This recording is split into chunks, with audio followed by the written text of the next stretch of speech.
Back downstairs for the Magri Coaches Show with assistant coach Curtis Pereverzoff. We were just asking Lyndon about that overtime goal. Curtis, give us your perspective. It kind of all starts with Rylan Kovacevic, does it not?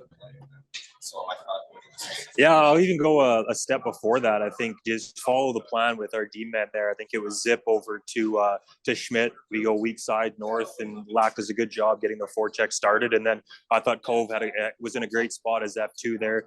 Takes a great route, and obviously with the dish there over to Lack, and he puts it away. So I thought it was the whole play starting from the neutral zone, and we were able to capitalize it on it early. So we're really happy for the whole group.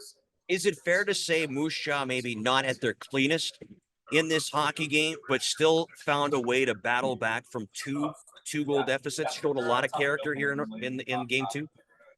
I think so. I think that's just part of playoff hockey too. I think we knew that it was going to be a little bit tighter today and a little bit more physical and hard checking in all three zones. And I thought we saw that. And we certainly had moments where we were on our heels a little bit there. And I thought Brandon was pushing it. But I don't. Again, like I said, that's playoff hockey, and you got to find ways to win. And at the end of the day, it doesn't matter how you do it; you just have to do it.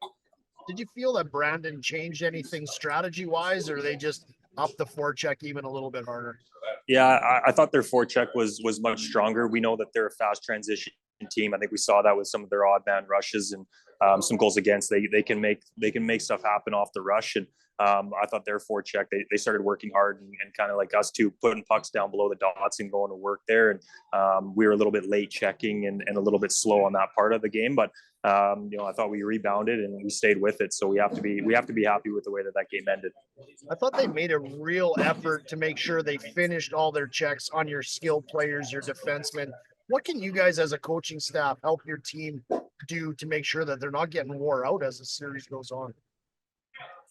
Well, I think part of that is just making sure that we get to pucks quickly, not wait for pressure to come and force us. So I think with us moving our feet, defensemen sprinting back, getting pucks and advancing it north as fast as possible is obviously going to help. And at the end of the day, it's playoffs. I think guys are going to have to take checks and be prepared to take a couple more checks and cross checks.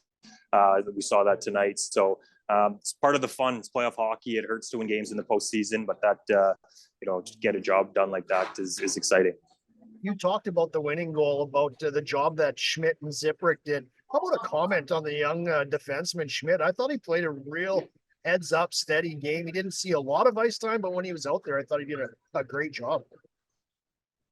Yeah, I thought he made a pretty big impact where he could. I thought he kept things simple for the most part. I think there in the second period, he had a pretty good look there from the blue line coming in.